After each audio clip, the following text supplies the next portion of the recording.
غزہ میں خون ریزی کا ذمہ دار اسرائیل ہے۔ فلسطین اسرائیل تنازع پر شمالی کوریا کا اہم بیان آ گیا۔ شمالی کوریا کی حکومت نے غزہ میں خون ریزی کا ذمہ دار اسرائیل کو قرار دے دیا۔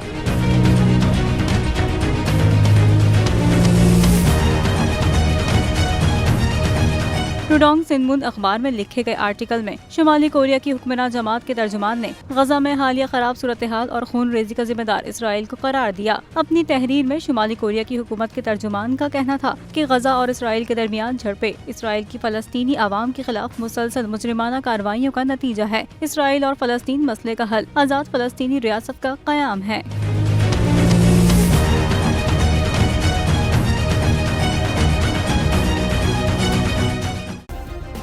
سبسکرائب کریں اور بیل دبائیں تاکہ کوئی خبر رہ نہ جائے۔